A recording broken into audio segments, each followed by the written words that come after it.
Hey guys, welcome to another video of mine. It's Commander Belay, and this is another Chelsea transfer news daily video for you guys. We'll have many stories, many reports to talk to you about, many topics, many players that are being linked to Chelsea, concrete links. Going to be getting into the publication reports, giving my thoughts, opinions on these reports, and giving some background information, statistics, how they would fit in at Chelsea, and of course what we have in store for the summer. But if you do enjoy this news daily video, don't forget to smash the like button, subscribe to my channel if you are on here, like, comment and subscribe. But without further ado, let's get straight into it. Now, of course, in this video there's going to be four main topics that I do want to speak about. Gianluigi Donnarumma from AC Milan on Chelsea shortlist, on the Chelsea hierarchy shortlist to potentially replace Kepa or provide competition. Going to be speaking about him. Going to be speaking about Alex Telles, the strong links that are increasing day in day out, and it's looking highly likely that a deal could get wrapped up. Going to be speaking about Jadon Sancho, the uncertainty surrounding him, and of course Olivier Giroud's contract situation. Going to be getting into all those stories. Now, starting off with Alex Telles. Now, many of you guys may have already read the reports and publications. It's been a couple of days now, but originally, I'm going to go through the timeline, how it all started. Now, about 5 days ago, Ebola. I know it's very similar to disease Ebola, but it's a Portuguese publication. They're quite reliable out there in Portugal, Ebola. Now, they basically stated that Chelsea have launched several charm offences for Porto left back Alex Telles, and that he is likely to leave Porto this summer. Now, Alex Telles' contract expires in the summer of 2021, so the summer that's coming up, he will only have 1 year remaining on his contract, hence why Porto can't demand too much or command a high fee for his signature. Now, after reporting Chelsea's contact to sign Alex Telles a couple of days back, Ebola now say that he has rejected a new contract offer with Porto, who are willing to cash in on him as a result. With 1 year left on his deal, and £20 million should be enough. Now, as we all know, like I reported, his contract does expire in the summer of 2021, and he does have a €40 million release clause. Now, as I reported, Ebola, the Portuguese publication, they're reporting that £20 million should be enough to wrap up the deal. And for me, like I said, in my opinion, £20 million, an absolute bargain. It's an absolute steal in today's market for a calibre of Alex Telles. The quality of a left back that he is. He's 27 years of age. He's entering his prime now. He's agile. He's got rapid acceleration. His defensive positioning is elite. He has Champions League experience. He's a set piece specialist. He's got 8 goals and 5 assists so far in all competitions this season. The best goals and assists, the most amount of goals and assists for any fullback or left back this season. Incredible statistics. A set piece specialist, rapid acceleration. He's a massive upgrade on what we have in the left back department, and for me, he is top 3 left backs in Europe. Now, why am I so confident when I'm describing Alex Telles? Is because I used to watch him week in, week out. He used to play for Galatasaray. Now, I'm Turkish. Galatasaray are my second team, so I used to watch him week in, week out when he was younger, and I saw those attributes, I saw those qualities.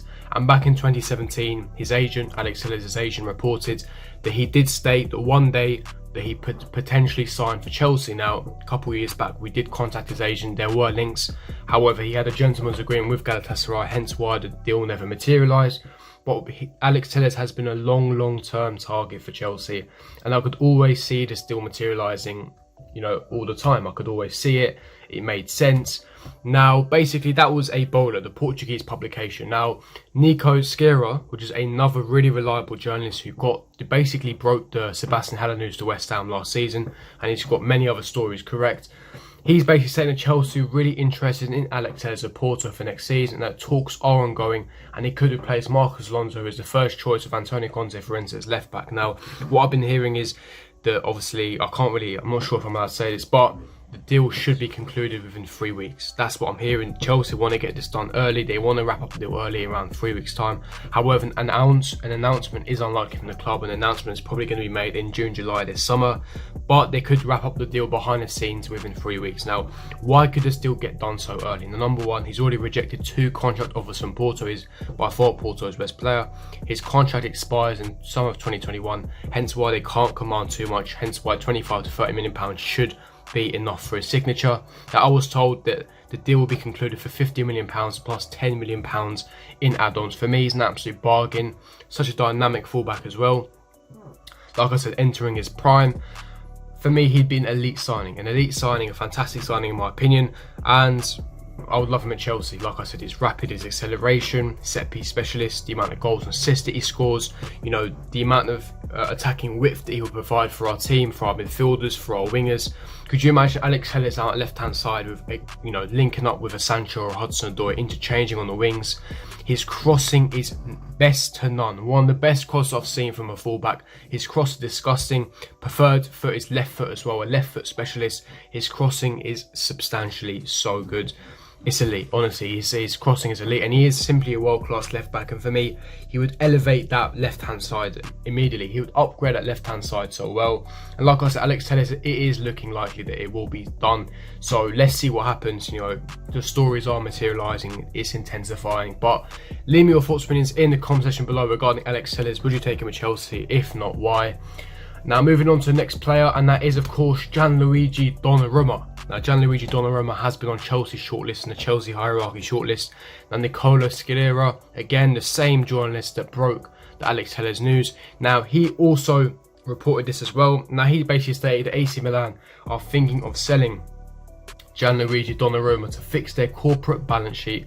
Real Madrid, PSG and Chelsea have already made contacts with Mino Raiola and are ready to offer a salary of €8 million a year to the goalkeeper.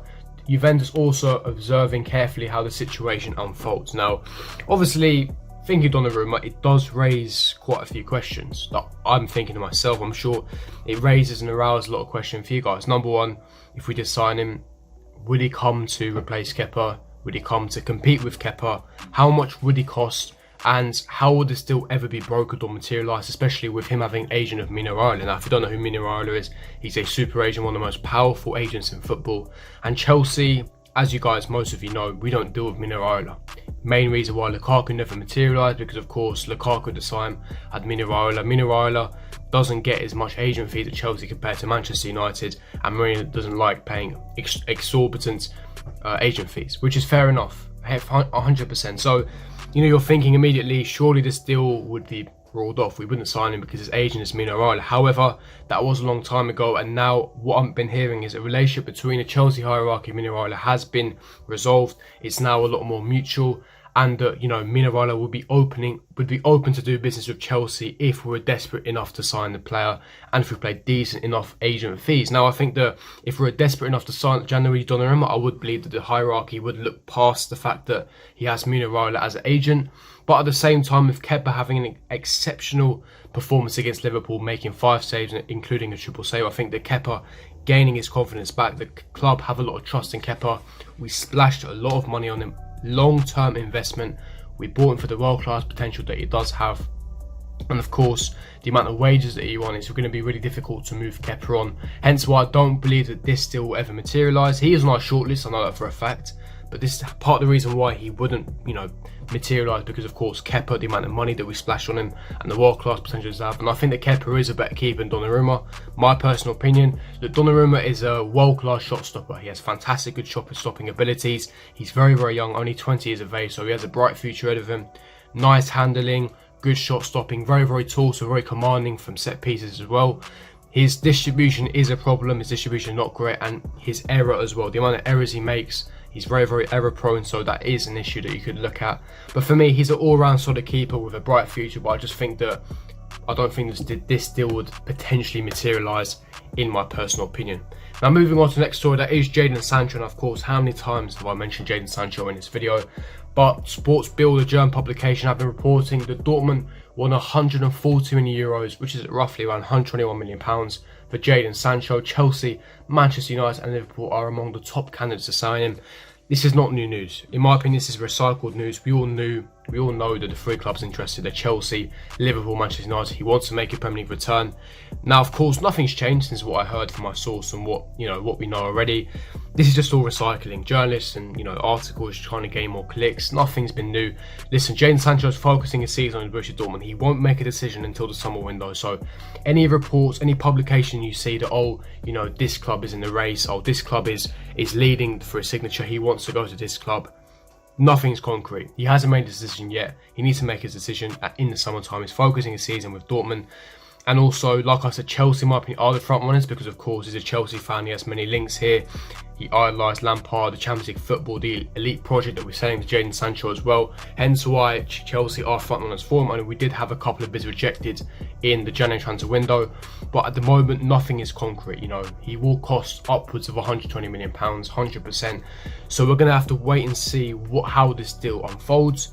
But like I said, he would be the marquee signing in summer, the mega signing in summer. I do believe that we will sign Jadon Sancho. However, we need to see how it all unfolds and plans out. But I'm going to wrap up the video, guys. If you enjoyed this video, don't forget to smash the like button and subscribe to my channel if you are new on here. Make sure you hit the notification button for every time I do uploads, and comment down below for opinions in the comment section below. And I'll see you guys for my next video. Peace.